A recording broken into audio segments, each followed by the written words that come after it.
At Lagos Television, it's all about storytelling. And when others are silent on the issues bothering on the center of excellence, we remain committed. You're watching Lagos Television, the voice of Lagos.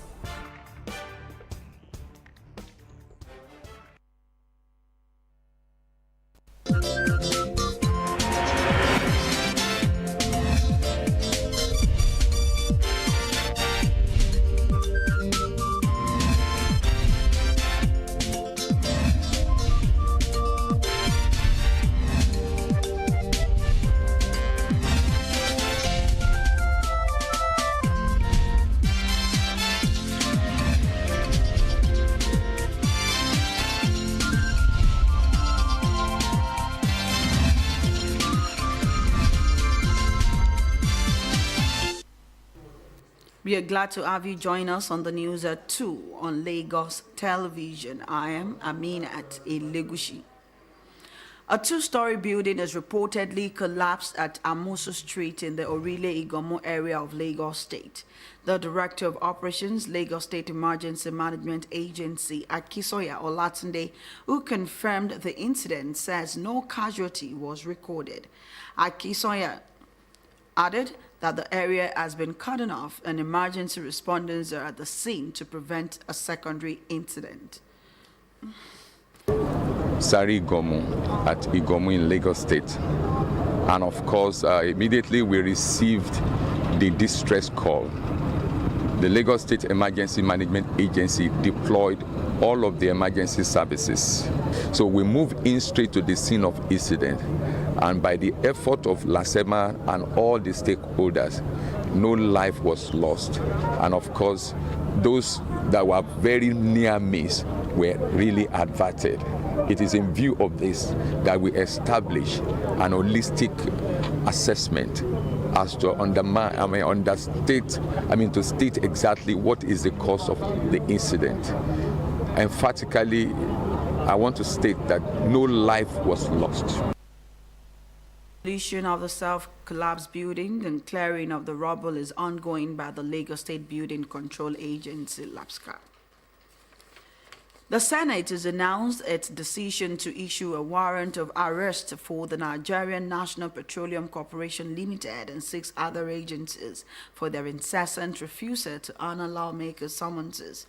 Other agencies penned down for invitation by the Senate Committee on Ethics, Privileges, and Public Petitions, led by Senator Neda Imaswan, includes the Nigerian Diaspora Commissions, the Union Home Savings and Loans PLC, Federal Ministry of Works, Enugu Electricity Distribution Company, Sally Bass Properties Limited, and the Office of the Head of Service of the Federation. Quoting Order 42, Senator Imaswan says the agencies refuse to attend meetings when they are called for hearings at the Red Chamber for explanations. Responding to his point of order, the Senate President, Godswill Akpabio, sustained his request. And the Independent Petroleum Marketers Association of Nigeria is set for talks with the Dangote Petroleum Refinery on Tuesday and Wednesday to finalize agreement on the cost of lifting of petrol from the plant, while the Lekki-based refinery asks the Petroleum Retail Outlet Owners Association to rescind its request for petrol lifting. This is coming after the association expressed optimism that the cost of petrol might reduce once competition in the downstream oil sector sets in fully, as marketers load the commodity from the refinery. Meanwhile, Ipman described the planned agreement with the Dangote refinery as a crucial step as part of the association's effort at facilitating the lifting of petroleum products, thereby contributing to the stability and efficiency of the country's fuel supply chain. Recall that the federal government granted permission to petroleum marketers to lift petrol directly from the Dangote refinery without going through the Nigerian National Petroleum Company Limited. The Lagos State Head of Service, Olabode Agoro, says the Sanwo-Olu administration remains committed to the welfare of workers in Lagos State. He was speaking at the 27th Pension Commission Pre-Retirement Benefit Documentation Seminar for employees. We have details in this report.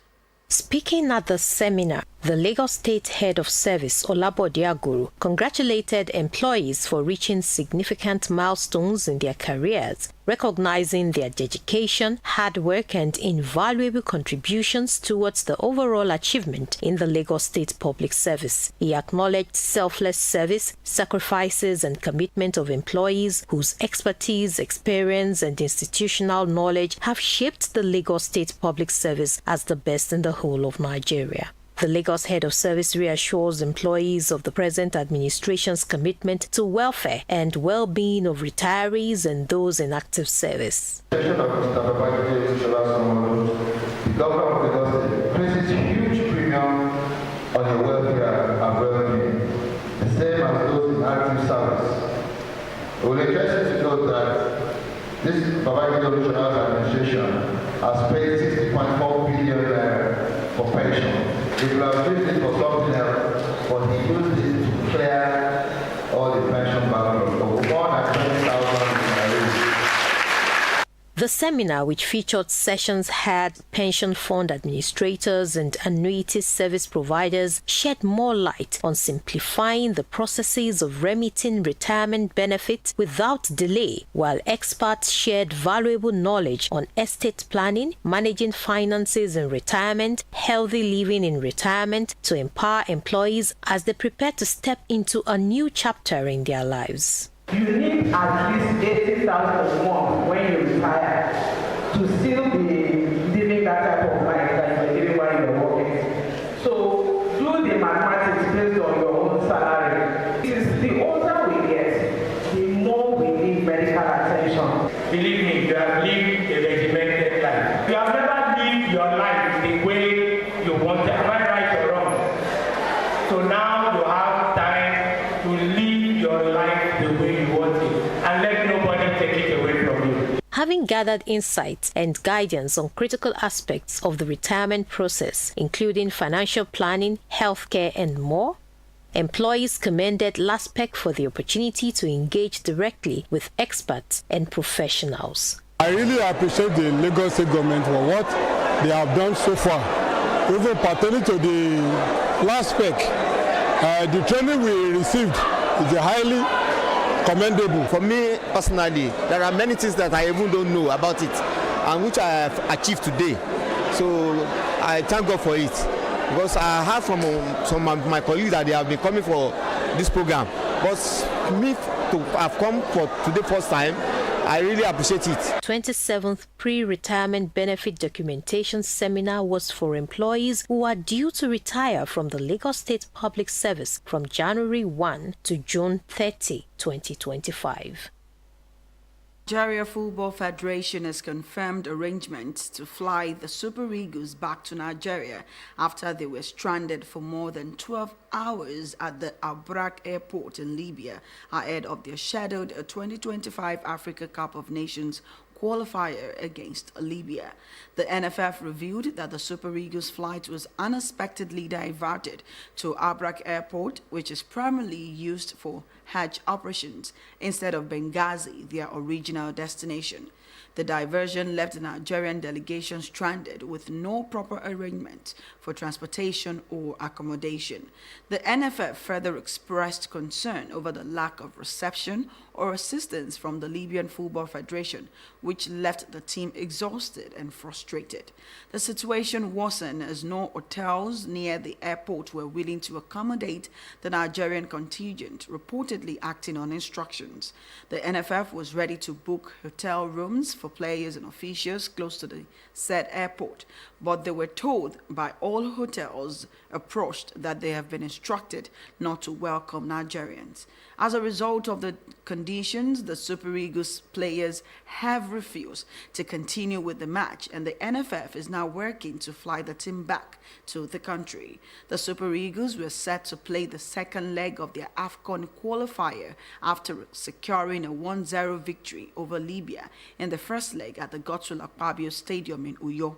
However, the team's decision to withdraw from the match may lead to disciplinary action from the CAF. And on the foreign scene, an Israeli attack on a school used to shelter displaced Palestinians has killed at least 22 people, including 15 children in central Gaza.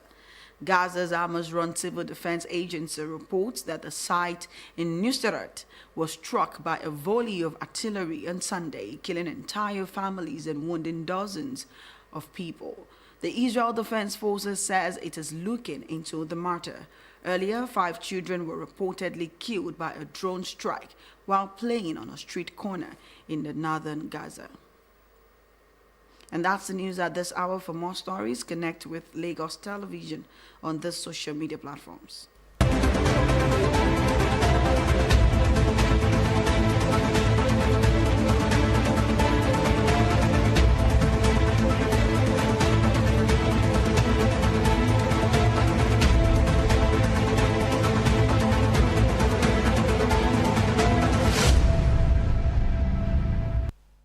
Thanks for staying with us. Please remember to call the Lagos State toll-free lines 767 or 112 in case of emergencies. I am Aminat Ilegushi. See you again at 4 p.m.